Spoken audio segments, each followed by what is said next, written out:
Bismillah ar-Rahman ar-Rahim. Ladies and gentlemen, dear colleagues and friends, it's really a pleasure and honor to be with you today. And I would like to thank the AmCham for their kind invitation. And I wish also to thank Anis, Hisham, Khalid Abu Bakr, and Sylvia, and all the organizing team for this event. I also wish to apologize for the postponing of this event for a number of times for reasons beyond my control. I will be talking about a number of things today with respect to oil and gas.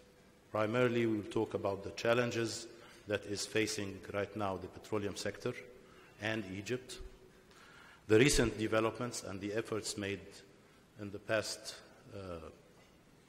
8 months or so, and the vision and strategies for the future.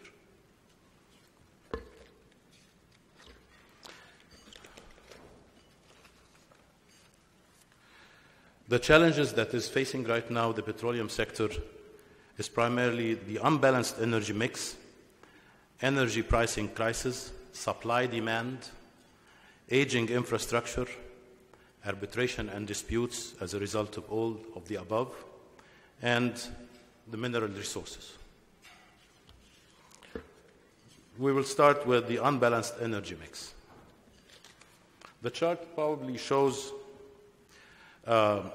worldwide energy mix, primary energy mix. As you can see, about 60% is oil and gas, nuclear represents 10%, coal 20%, and renewables, which is shown as others, represents approximately 10%. In Egypt, we rely mainly on one source of energy, which is oil and gas, that represents 96% of the total energy consumed in Egypt. 3% hydro, and coal represents 1%. We can tell that this blend does not really match the worldwide norm. In addition, if we look at Russia, which is a country that has significant reserves of oil and gas, we can say that they still use coal, nuclear, and hydro. Germany uses oil and gas, coal, nuclear, hydro, and other, which is renewables. Same thing for South Korea, same thing for Turkey.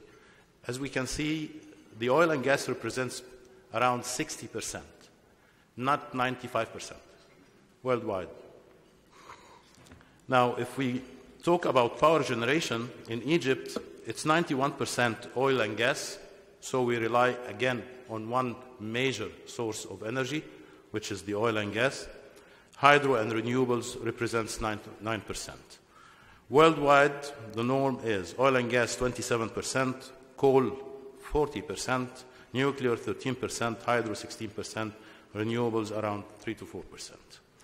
The current energy mix in Egypt does not really provide security of supply. It is not economical, and it is not definitely sustainable. The second challenge is energy pricing. As you can see, we have some prices, for instance, the gasoline 80 octane, the price has not changed since 1992. Prices in some of the commodities like gasoline 1992, gas oil and kerosene were on hold since 2008. This was the last modifications or the last change in prices for those commodities. LPG, there was a change, or there was a different price introduced back in 2013, early 2013. However, as we can tell, there is no specific norm for the raising the prices. It does not really cope with the international prices. If we go back to 1992, maybe the Brent price at that time was close to $20 per barrel. Right now we are at 110, yet still the prices are the same. So there is no really link between what is happening in the world and what is really happening in Egypt.